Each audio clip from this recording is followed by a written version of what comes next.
Hello दोस्तों, कहानी दुनिया चैनल पर आपका स्वागत है। आइए सुनते हैं दीप्ति मित्तल जी की लिखी कहानी बड़े पापा। शुक्ला विला से असमय आ रही हंसी ठिठोली की आवाज़ से पूरा मोहल्ला जान गया था कि परिवार में फिर महफिलों का दौर चल पड़ा है। बच्चों का तेज़ म्यूज़िक बजाकर डांस करना, बड़ों का हा हा ही ही करते हुए कभी लॉन में, कभी टेरेस पर, कभी बैठक में जोर जोर से गप्पे लड़ाना, समय बेसमय चाय का दौर चलना, ताश की बाजी सजना, नौकरों का भाग भाग कर काम करना।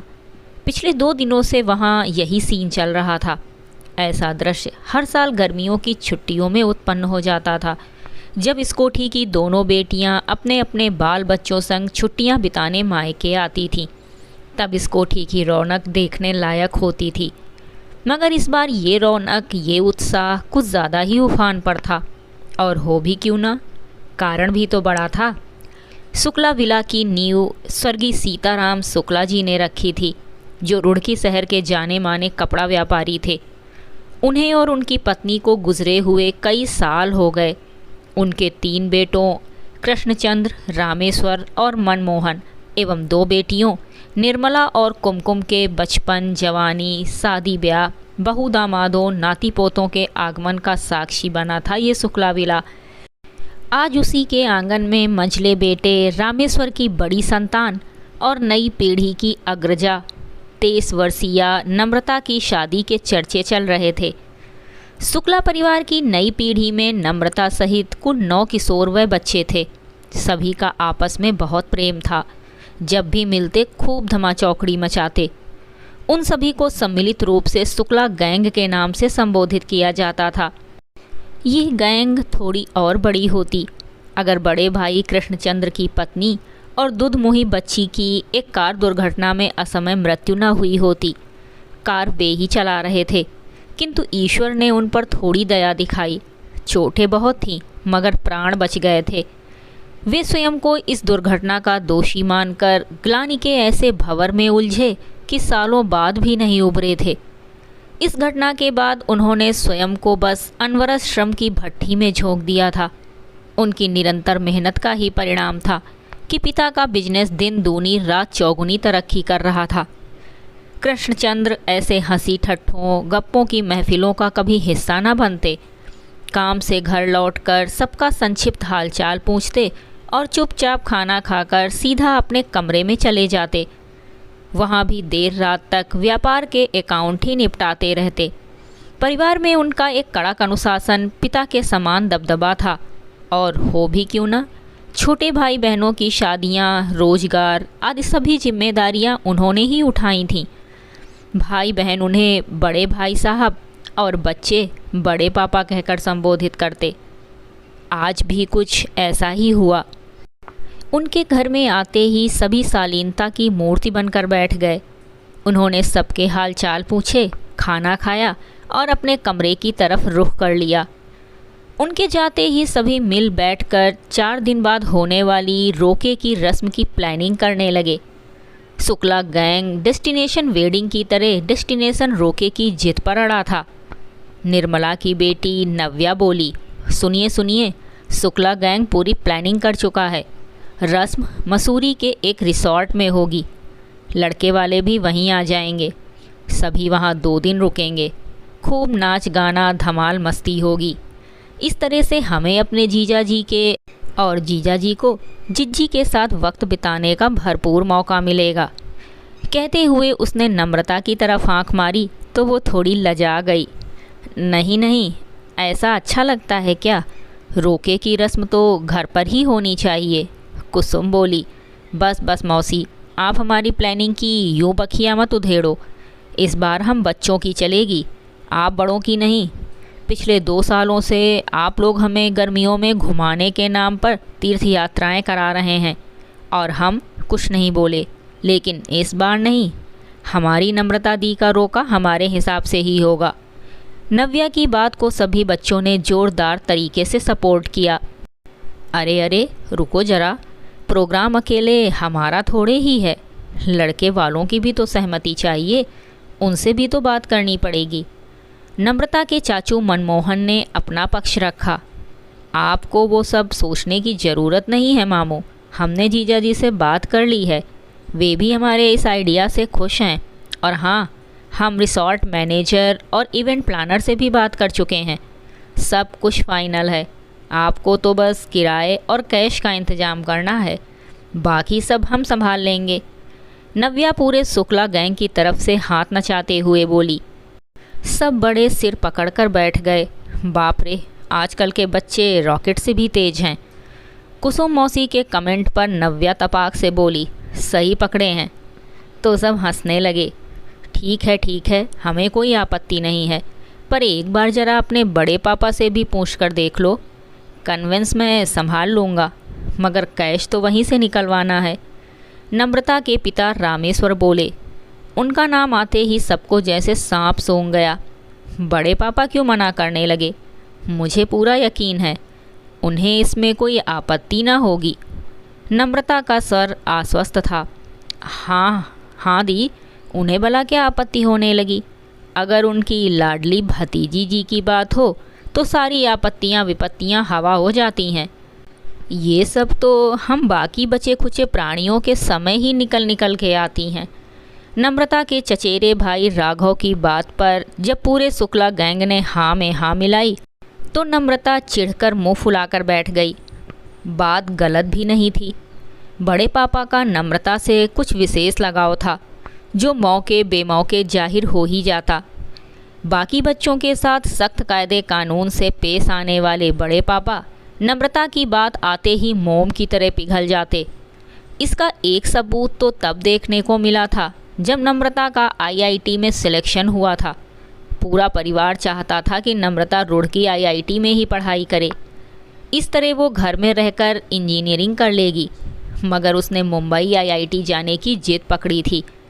ऐसे में उसने अपने मन की बात बड़े पापा को बताई तो वे सबको अपना फरमान सुनाते हुए बोले, घर में ये सबसे समझदार बच्ची है, अगर इसने आईआईटी मुंबई जाने का फ़ैसला लिया है तो कुछ सोच समझकर ही लिया होगा, इसे जाने दो। ये सुनकर सब हैरान रह गए थे। बाकी बच्चे तो नम्रता के मुकाबले नासमझ ठहराए जाने पर ईर्ष्या से जल उठे। बड़े पापा के सपोर्ट से नम्रता आईआईटी मुंबई से पास आउट होकर निकली और दिल्ली की एक कंपनी में ज्वाइन कर लिया। दूसरी बार उनका लगाव तब देखने को मिला जब नम्रता ने अपने विजातीय सहकर्मी आयुष से प्रेम विवाह करने की ठानी। एक बार फिर पूरा परिवार उसके विरुद्ध हो गया, मगर बड़े पापा ने आयुष की छानबीन कराई, उसके परिवार से जाकर मिले और अकेले ही रिश्ता पक्का कराए। घर आकर इतना भर कहा, जिसमें बेटियों की खुशी हो वही करना चाहिए। एक बार फिर उनकी बात सबको स्वीकारनी पड़ी। इन्हीं पूर्व अनुभवों ने नम्रता को आश्वस्त कर दिया था कि बड़े पापा उसका ये आग्रह भी मान लेंगे, मगर वो स्वयं अपने रोके की योजना कैसे बताती? सो ये जिम्मेदारी निर्मला बुआ के कंधों पर डाली गई। उन्होंने बड़े भाई साहब से बात की और वे वाकई बिना किसी किंतु परंतु के तैयार हो गए। साथ ही ये भी कह डाला, ध्यान रहे इंतजाम में कोई कमी न रह जाए, जो भी खर्च होगा उसकी मैं व्यवस्था कर दूंगा। निर्मला ने सबको ये खुशखबरी सुनाई तो उनके चेहरे खिल उठे। बस एक ही बात है जो खटक रही है, निर्मला बोली तो सबके चेहरे पर प्रश्न चिन्ह लग गया। बड़े भाई साहब हमारे साथ मसूरी नहीं आ पाएंगे, कह रहे थे बिजनेस में कुछ ज़रूरी डीलिंग चल रही है, तो किसी को तो देखनी पड़ेगी। तुम लोग जाओ, मैं यहाँ संभाल लूँगा। ओह, भाई साहब भी ना हमेशा ऐसा ही करते हैं, मुझे तो याद ही नहीं कि कभी वे हमारे साथ कहीं बाहर गए हों। रामेश्वर के स्वर से नाराज़गी फूट पड़ी थी। वो भी क्या करें, सारा व्यापार वही तो संभालते हैं, कितने काम रहते हैं उन्हें। कुसुम की बात दोनों भाइयों को तंज की तरह चुभ गई। बात सही भी थी। सारा बोझ बड़े भाई साहब के कंधों पर डालकर सभी अपने संपन्न जीवन का आनंद उठा रहे थे। दोनों भाई सहयोग करते थे, मगर किसी सहायक से ज़्यादा नहीं। अपनी पत्नी और बच्ची को खोने के बाद बड़े भाई साहब काम में डूब गए और दोनों भाइयों ने बजाय उन्हें उबारने के अपने अपने कंधों के बोझ भी उनके ऊपर डाल दिए और खुद जिम्मेदारियों से मुक्त होते चले गए। हमेशा की बात अलग थी, पर ये नम्रता के रोके की बात है।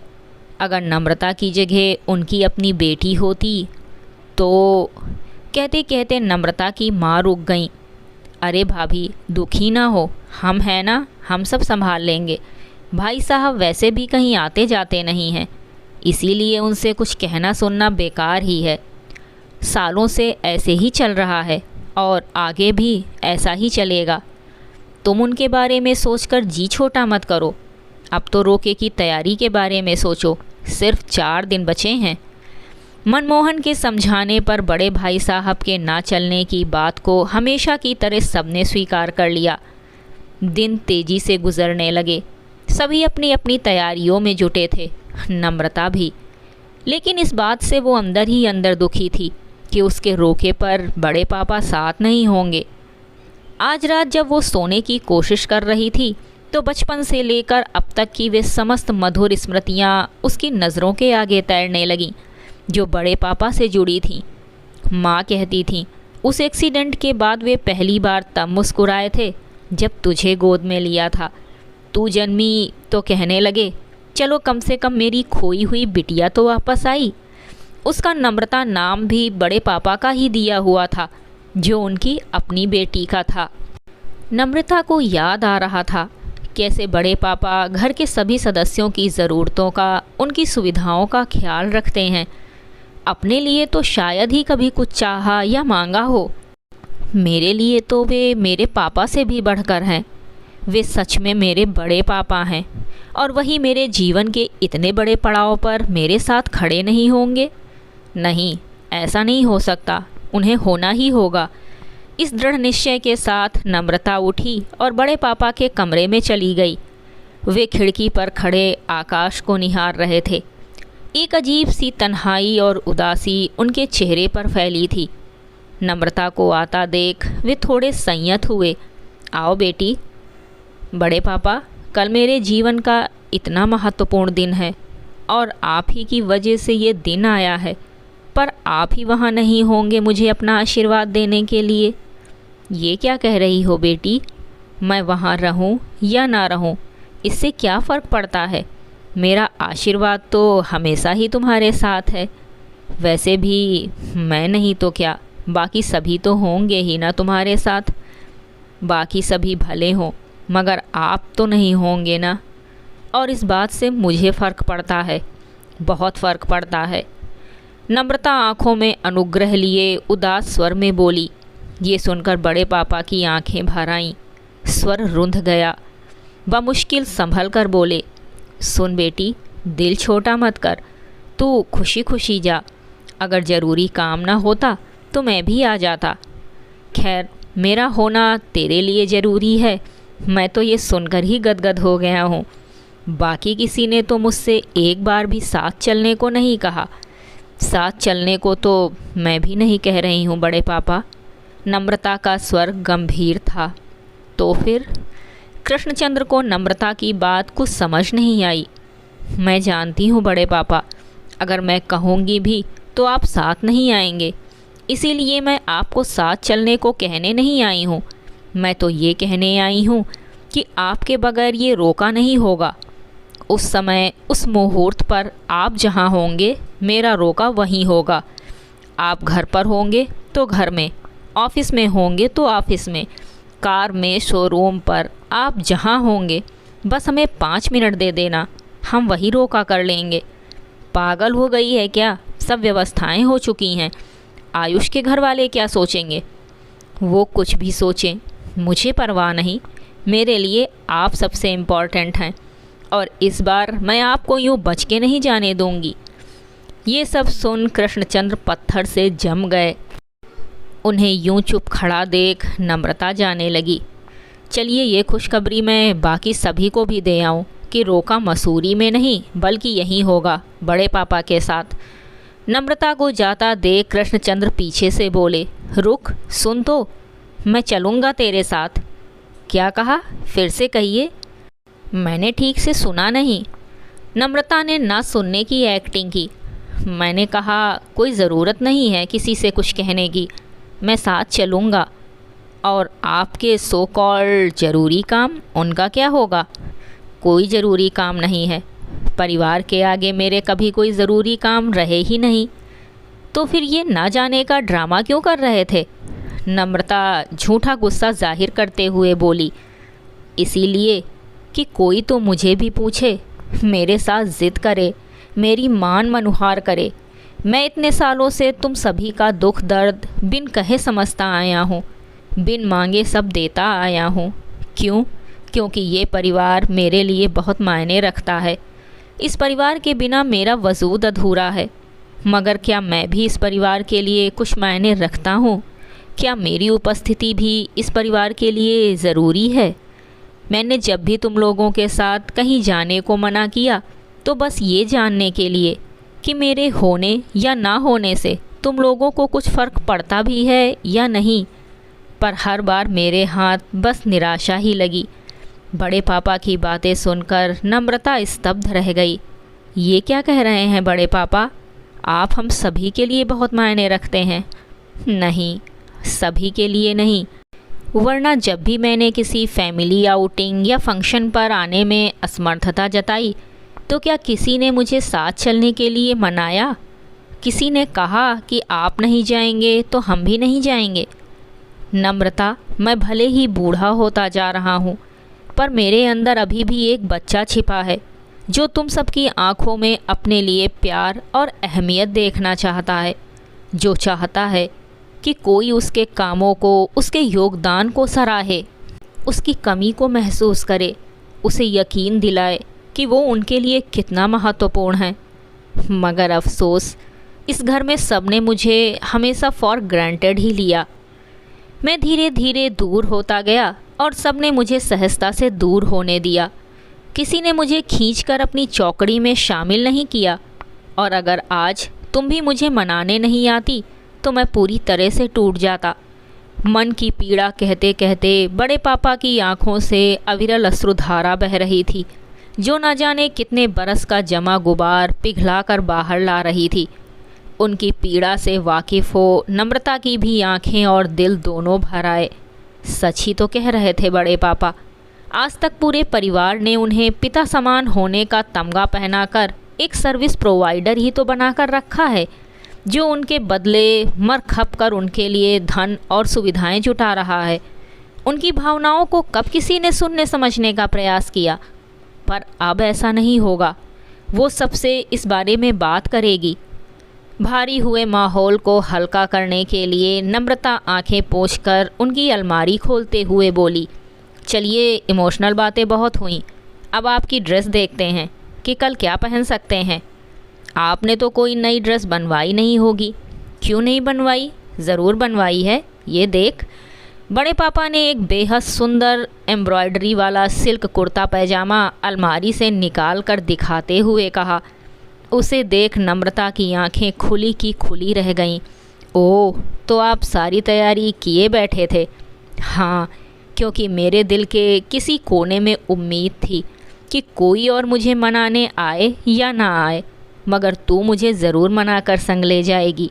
तू मेरी प्यारी बिटिया जो है। ये सुनकर नम्रता अपने बड़े पापा से किसी छोटे बच्चे की तरह लिपट गई।